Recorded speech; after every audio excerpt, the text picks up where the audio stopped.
So what is genetics? Giraffes, those days, that is the ancestral giraffes, had very short necks. And by evolution, what happened was their necks grew long and they could eat the trees, leaves. Inappropriate, unconscious control of emotions can easily make a healthy body diseased.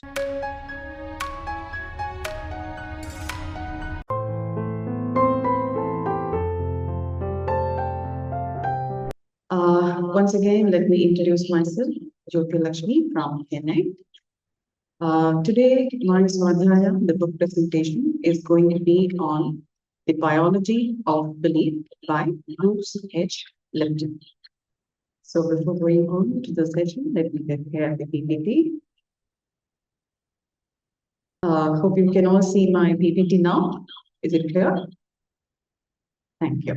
Yeah. So once again, today's presentation, my book presentation, is on the biology of belief by Bruce H. Lipton, PhD. So a few words about the author. He is a stem cell research scientist in the University of Wisconsin School of Medicine. And then he moved to Stanford, where he became a research scientist and got into the expanding of the knowledge of epigenetics, which is the topic we are going to discuss about today from the book. So as a child, Bruce had an intuition that cells had an intent and purpose. So the book is going to tell us about what the intent and what the purpose is about. So let's move on to the next slide. So basically, let us understand what the essence of this book is. It is unleashing the power of consciousness, matter, and miracles. And consciousness and environment have a guiding effect on our genetics and the quality of our lives. So this is the essence in a nutshell. So what is genetics? What is epigenetics? Let us just see according to Lipton. Traditional genetics suggests that genes control our destiny and we become victims of our inherited traits. And what is epigenetics? It means control over genes. The environment and our perception of the same are what controls our gene activity. This is what is epigenetics. So I just wanted to have a look at the human cell anatomy. We have all studied biology in school and we have seen the cell. So we would have forgotten what it looks like. So I just wanted to have a look about the cell, the human cell anatomy. The nucleus is in the center, and then you have the nuclear membrane and all the other aspects. So this is how the cell looks, and this is what we're going to see now. So moving on. Here's about 7 chapters in this book, and he has concluded in the form of an epilogue. So I have divided my session into 2 parts. The first 3 chapters I'm going to convey now, the essence of the 3 chapters, and then the 4, 5, and 6 in the second. And as the conclusion, I'm going to talk about the epilogue that he has given. So moving on, how smart cells are. Then we will talk about the Darwin and Lamarckian theories. And what is the environment? What is the medical membrane? The proteins, their role, and genes do not determine our development. So to talk about the cells, they actively seek environment which supported their survival and always avoided the toxic and hostile ones. So through these analysis of cumulus single cells selected appropriate behavioral responses to ensure their survival and created cellular memories, which was also passed on to their offspring. For example, we will take measles. If a person is infected by measles, what happens? An immature immune cell is called to create a protective protein antibody against this virus. So this cell now creates a new gene to serve as a blueprint to manufacture the measles antibody protein. So this antibody protein protects the person from the virus and also creates a memory. So in the future, if the virus strikes again, it can immediately launch the protective immune response. Not only that, this new antibody gene is also passed on to cells progeny when it divides further. Okay, so is my volume audible? Sorry, I forgot to check it out. Okay. Now, so this is an important inherent intelligence mechanism by which cells evolve. So next, moving on to Darwin's theory and Lamarck's theory. Survival of the fittest was what Darwin talks about. That is, living organisms are perpetually embroiled in struggle for existence only.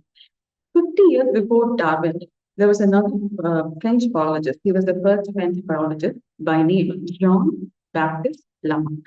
So what he said was organisms acquire and pass on their adaptations which are necessary for their survival in a changing environment. This is exactly what the new biologists say.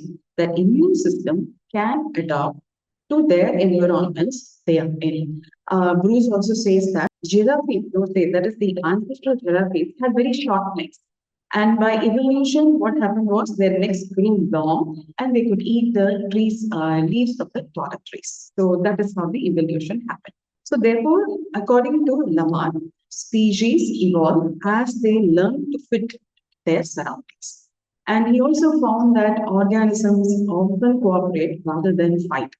There are many symbiotic relationships in nature which are different. Species appear to cooperate with each other.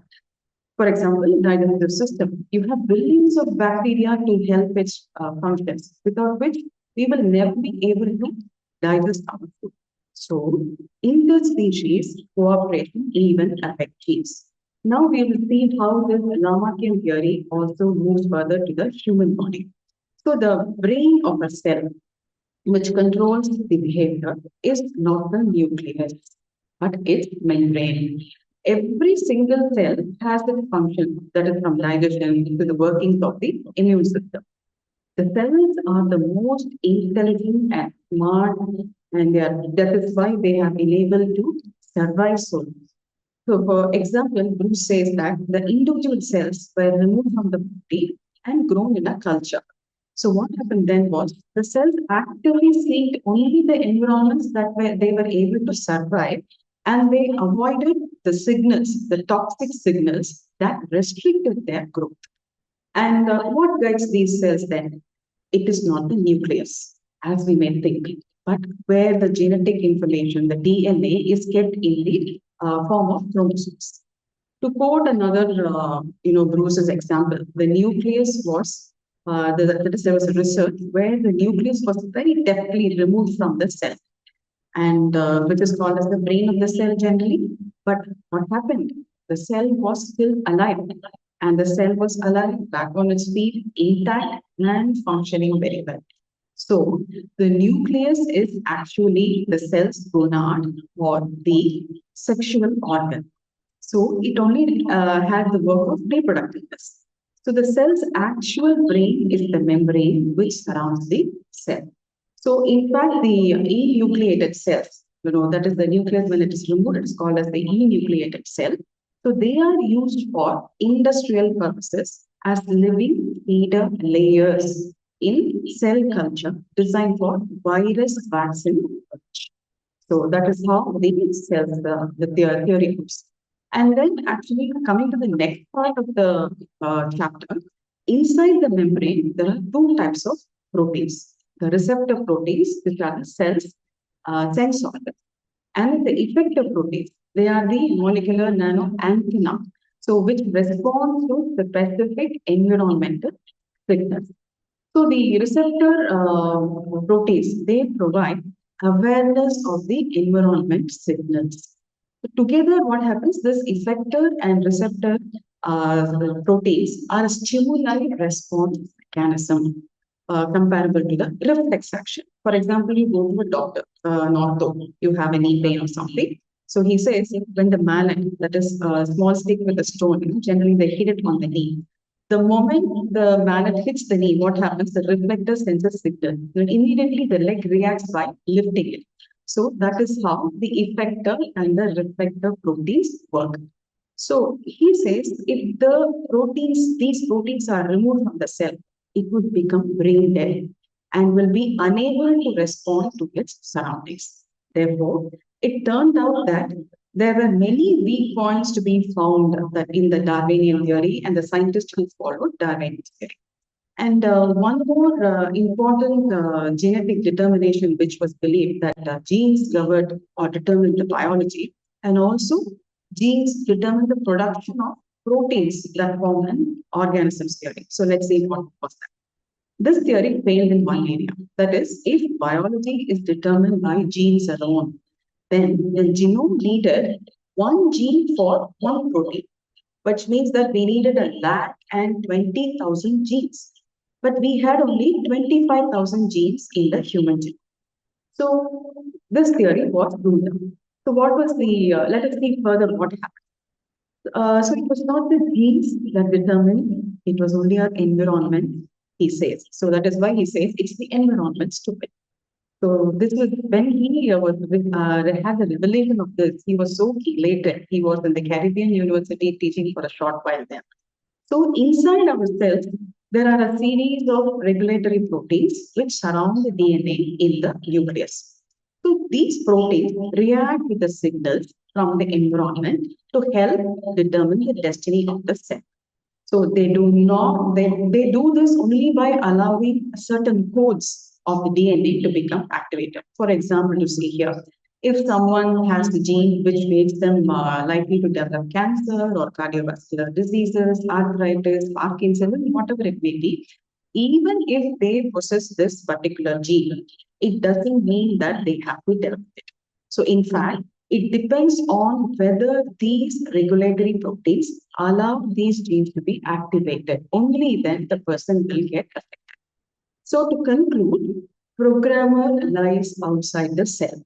Biological behavior or the gene activity are dynamically linked to the information from the environment, which is downloaded into the cell and not the genes. So this was the moment of actually a transformation for Bruce, which made him into a membrane-centered biologist and also into a mystic who believed that the eternal life transcends the body. So Bruce also talks about a few things here in this chapter that is about the medical illnesses which caused heavy deaths because of the medical treatments. Because of the wrong medical treatments, it caused heavy deaths in the Western world in about 2003. So I'm not going to delve with that. So he says the answer for this can be found in the form of world of physics. Now we'll move on to the next slide. Now we are going to see the summary of the next three chapters. That is the physics, the new physics, and then the role of the mind and its control over biology, survival mechanisms for evolution, which are the growth and protection. And under protection, we have two systems, which is the immune system and the HPA axis. So at the beginning of the 20th century, there came a radical change in the understanding of physics. That is the old Newton theory that determined the linear relationship between cause and effect as what example A always leads to B and B always leads to C. But this was again replaced by Einstein's theory, which was complex web interactions between energy and matter. That is, it can be from A to B or even C sometimes, not necessarily A to B and B to C. So, and then further, biology, he says, was based on outmoded Newtonian principles that a likely cause for an illness is identified, and then the treatment for provided for that remain the same. But experiments have shown that organisms also work according to Einstein's theory of interactive process. So they did a lot of research, and in that they observed that a fruit fly, Bruce gives an example of the research done on the fruit flies. So the cells of the fruit fly, the scientists have discovered that the reactions between the proteins are a series of interlinking reactions. So it is not a linear reaction. Okay. So now that is about the new physics, a general idea about the new physics. Now we'll move on to more important aspect, the role of the mind and its control over biology. So mind plays an important role in regulating our body. The mind here we refer to two, the conscious mind, which represents our personal identity, our wishes, our aspirations, and the subconscious mind, which is primarily a stimulus response based habitual derived from the instincts and learned experience, which is very powerful. So actually, 95% of our actions are shaped by the subconscious mind. Only 5% are by the conscious mind. Another scientist by name Bert, she also discovered that mind is fascinatingly powerful. So she says that the mind doesn't exist only in the head, but it is dispersed throughout the body through signal molecules. So when these signal molecules send information to the brain, so the brain can also subvert them, send them, and transfer information in other directions. So she also found out that conscious mind creates molecules of emotion, which can program our body to feel better. So proper use of conscious mind can bring health to an ailing body. Inappropriate, unconscious control of emotions can easily make a healthy body diseased. So Dr. Bruce emphasizes here on the prefrontal cortex associated with thinking, planning, and decision making. So that is about the role of the mind. So therefore, what he says is this seat of self-conscious mind processing can evaluate the behavior and decide the change, the program, and actively choose to respond to most of our environmental signals accordingly.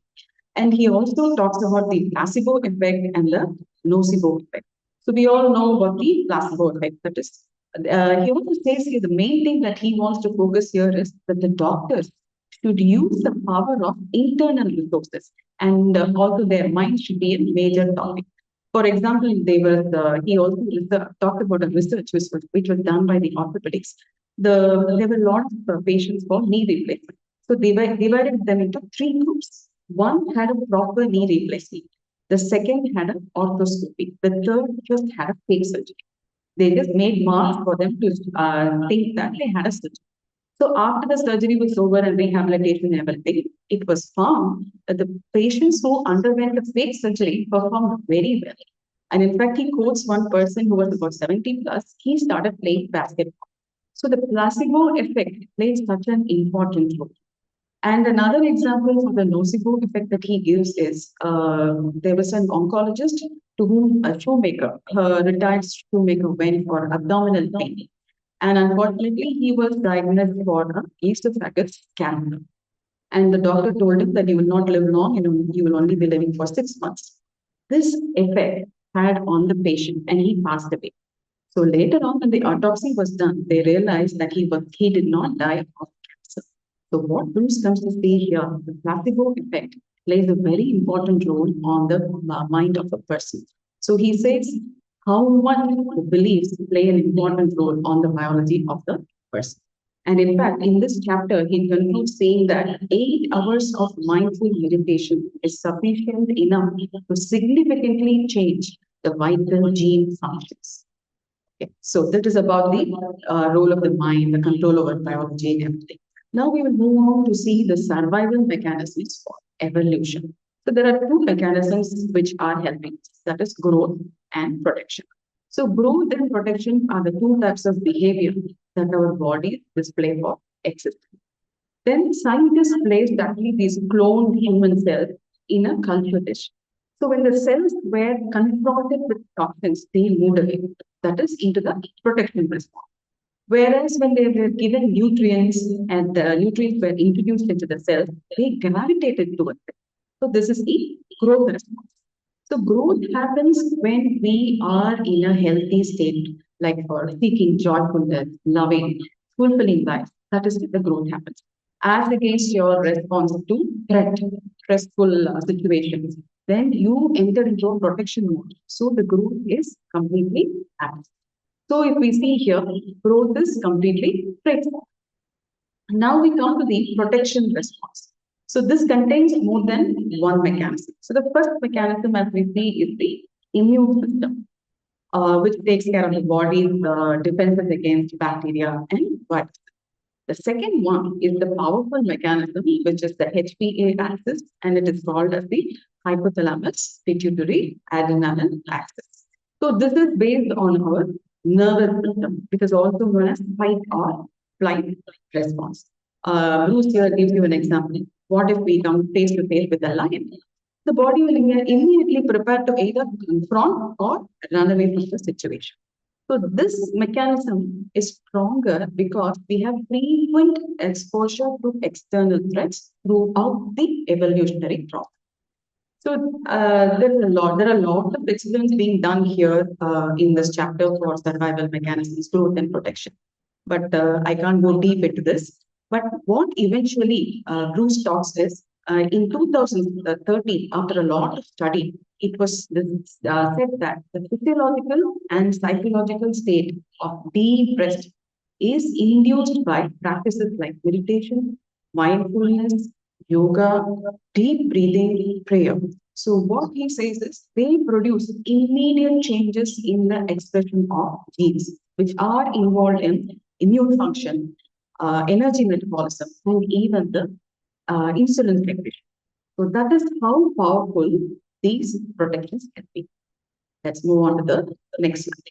So this is a picture of the epigenetics, the DNA system here. I just wanted to share it so that we have seen general DNA. So this is the picture of the epigenetics that I found. And this is another picture of the epigenetics, the role of the cells here, where it shows you active gene, the silent gene. This is just a picture of that. Now, we've seen just the two minds, right? The conscious and the subconscious.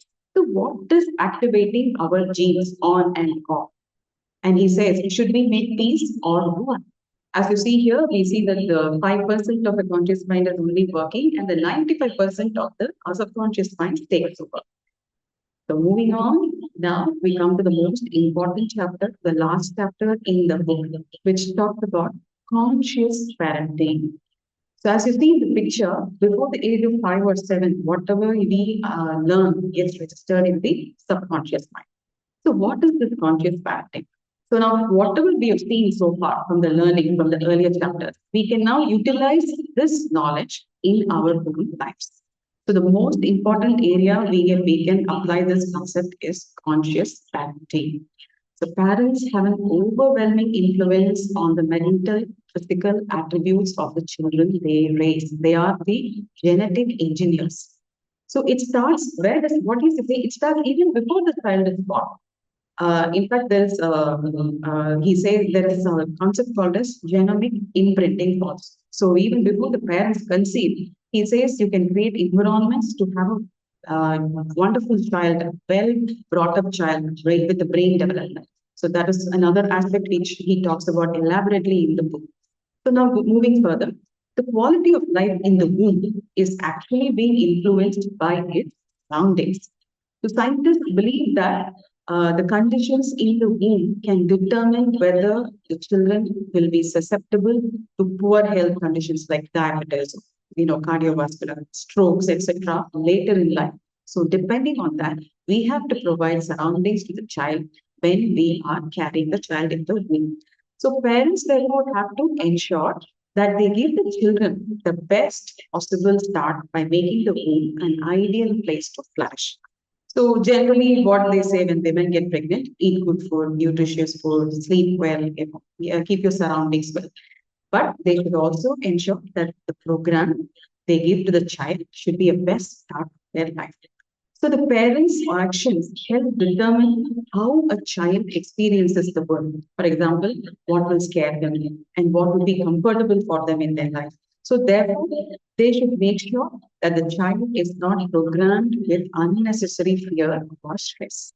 The parent should also not label the child like, he's very weak, she's very scared, she's very stupid. What happens? These things get registered in the subconscious mind and can carry over to the adulthood also or through the rest of their lives too. So that is how important is conscious parenting. So what happens if we have all done, gone through those stages, but we need to reprogram ourselves? So he says this can be rectified in later life also. And Bruce gives remedies to reprogram ourselves to override our instincts and achieve great things. So, what are the techniques he suggests? Is that three techniques: self hypnosis, that is listening to desired programs with headphones. So, what happens there is the brain enters the theta wave. This has to be done regularly for a period of time to develop a better mind. He actually also suggests one Kelly Howell, who's supposed to be very good in the self-hypnosis audios, which are also, in fact, when I browsed, I saw found quite a few audios available on this brain state. There are several audios for the theta waves, alpha level, state of mind. So they were quite interesting. So you can even look into that. Kelly Hall. And the second practice is repetition and practice. What will we do? We can take new behavioral patterns which we want to change and keep it repetitive, habitual, so that they train the subconscious mind. Like, for example, learning driving, learning an instrument, music, whatever you want. So it should become repetitive and practice it regularly. The other third aspect which he says which can help reprogram the subconscious mind is energy psychology. This is a new process which he does not elaborate here though. He says that it's super learning which can download new subconscious program in minutes. So this is what is all about. A brief note about the essence about the conscious parenting. Now we'll move to the epilogue where he gives the conclusion. Here he says cooperation, not competition, is the most effective force for development. So, from single-celled organisms competing with very scarce resources, cells learned that that is, they achieve much more when they are united and work together. Hence, we have this multicellular life coming into being. So, the human body has trillions of individual cells. They live a good life. Each cell has its own job. It has its own place, but they are all living together. So, what is the inspiration that we should take from here? These remarkable cells can make humans achieve a peaceful world if we take cooperation as our key objective. So, the best way is to successfully prepare for the future is to communicate with one another, and we can develop strategies on our shared goals and values so that we can live in harmony in this world. Actually, his Bruce says we are not programmed to be selfish at all. And further, to conclude the essence of these chapters, proteins in every cell in our body respond to signals from our surroundings. This shows that how they behave and this forms our identity. Because we are made up of cells, we can say that we are created from the environment or from this universe, or if you believe in religion, if we are from God. So naturally, the totality is only our environment. So even though our body dies, and the imprint of our identity is still present in the environment. Here, Bruce gives a nice example of the television set. You're watching a program with the television. Suddenly your television becomes it's kind of it's not working and you have some problem issue. You have to change the TV set. So you change the TV set and again when you switch it on, what happens? You watch the same program. The same way, if someone appeared with exactly the same identity response as you, they would pick up the same broadcast and you would accept one form. So, spiritually speaking, we should understand the idea that nothing can function in our body without our cells picking up the signals from our environment. So, the key message here would be genes control our lives is no longer supported by scientific research. The new biology has discovered we have profound influence over our genes.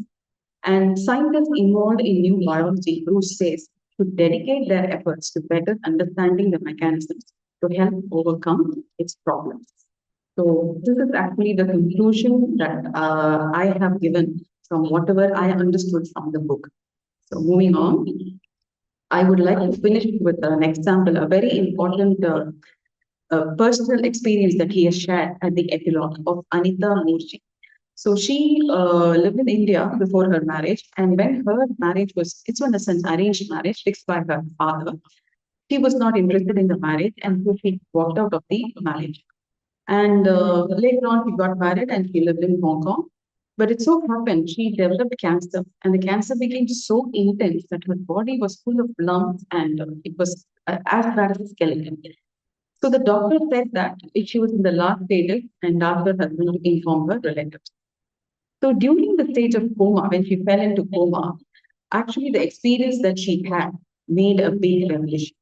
See, Anita had a very strict cultural programming when she was young, and a lot of fear was induced into her. So during the coma, what happened? She writes the book later on where she reveals what happened.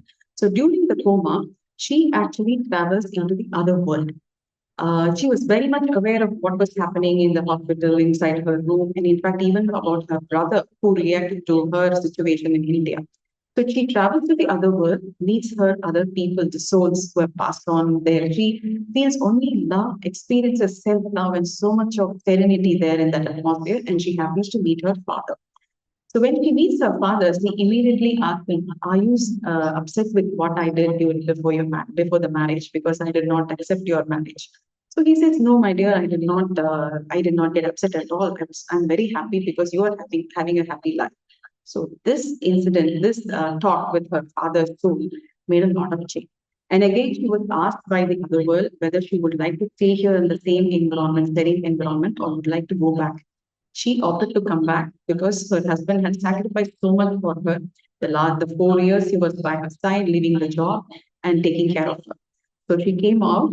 The moment she came out of, and within 4 days, then after this travel, she came out of coma. She opened her eyes, and within about, I think, 15 days, she started healing herself because the fear in her, the cultural programming which had been done intensely during those younger days, had gone out of her mind, and she started understanding what actually life was. So Bruce actually says this incident was an eye opener for him. If Anita could do it, anybody can do it. So that, and she went on to write a book, dying to be me. Now, what actually Anita and her husband do is they travel all over the world talking about overcoming fear and all these stress, and believe that you can do what you can. The biology will change in your body. So this is the incident that he completes the chapter, the book with Anita Murji's incident. And of course, last but not the least, I would like to thank gratitude to all of them. The biology of belief teaches us that our thoughts shape our reality, and through this understanding, we can evolve, heal, and contribute to a better world. So let us evolve together. With deep gratitude, of course, to Pradeep sir, his visionary initiative, this Breath Hair Energy Health Foundation, which is now guiding us in a profound journey of self transformation. His teachings and experiments beautifully align with Dr. Bruce Lipton's work in the biology of belief. So we are really truly blessed to be a part of this collective awakening, one that empowers us to address global challenges and co-create a more harmonious world. I'm very, very grateful. And thanks to the team, BHF team, Lalita ji, Madhuri madam, Krishna ji, and Aniket, and also Mother madam, the entire team, and all the TOT teachers, participants who are here, the masters. Every session that I have been attending right from the day one has been an eye opener, such a learning for me. I have been here for a very short time, actually. I happen to know about Pradeep sir only in March or so. So I think from there, my journey has been wonderful, a great learning, in fact. When I bounced on this book, it was just an accident. When the list was given, I was thinking of doing Echoes of the Soul, but it was taken off. Actually, when I shared the list with my student, she happened to send me the PDF immediately of this biology of belief. So I just thought the name of the book impressed me. So I thought, why not try it?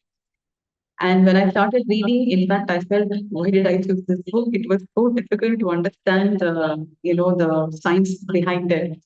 In fact, a few weeks, or even I would say 2 weeks, I was had second thought of talking to Krishna ji and saying, "Let me change my book. It's very difficult to understand." But then one night I just thought I shouldn't give up. My soul should be much more stronger and take it up.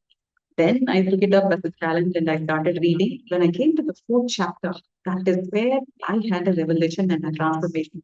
How wonderful this book is associated with what I'm doing now in my life. I teach yoga and I have been into fitness for a long time. Now I'm able to tell my people and myself, my students and myself, that how much this belief can change our biology, our health. our thoughts, our life. So this has been a real blessing in disguise for me. So I'm very, very grateful. I have started this Swadhyaya of reading books. Like everyone says, it has really made a big thing. This book, I don't know how many times I've taken notes and heard a lot of inclusive explanations in it. It has been a great journey. Thank you so much.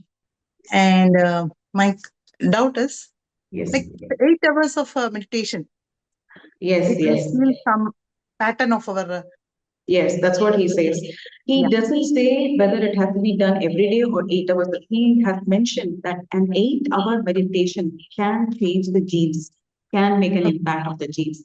So probably we are doing it almost like morning 4:30 to 6 and evening, from 1.5 hours. So if we do it consistently, there could be definitely a profound change. So he has just mentioned, like he does not give much of, talks much about the reprogramming or anything, but he's in every chapter, he insists on meditation, yoga, deep breathing, mindfulness, whatever experiments we've been doing with Pradeep sir. He is very much in, and he specifically states that paragraph there, I can even post it later, that 8 hours can make an impact. But I want just to ask a question to clarify myself. Yes, See, sir. every day I heard that our cells are getting replaced. Yes, yes, And yes, we have been meditating regularly. More yeah, and more we meditate, we receive a lot of cosmic energy. That cosmic energy replenishes all the cells, that energy. Therefore, whatever the body illness, pain, diseases get cured. yes. This happened to me actually, because that's one thing. But is Okay. it scientifically, I want just to say whether it is correct, because That's this what he energy says. that we receive every Yes, day through yes, meditation, it yes. enhances our energy level, which I experience personally. That is the personal Okay, experiences. It okay. is really very good. That is correct, right? That is what I Yes, want to ask that's what he you. says. He emphasizes that that's what he says. 8 hours of meditation can change your genes, the impressions on the genes. So meditation does all these things that we've been doing, mindfulness, awareness with awareness, the pranayama, the deep breathing, prayers, all these have an impact on the cells. Definitely. That is why he says from a diseased person, you become a healthy person if you can meditate for that long. Absolutely right, sir. Yeah, another thing which one more clarifications. What has happened in lesser the thoughts. We Yeah, maintain our thought level every day. yeah. But when we do this again, meditation, increasing it, actually our energy level, we can increase more hours. Actually, we Yes, don't yes, need to sleep for 8 hours, yes, 7 hours. 3 to 4 hours is enough. This is what I have yes. experimented. I found that yes, Okay. lesser the thought, more are the energy conservation, and we Yes. become more energetic throughout the day. There is no question of that sleep come into play a role of So we the can be more productive actually. 4 hours. We can do more things. Yeah.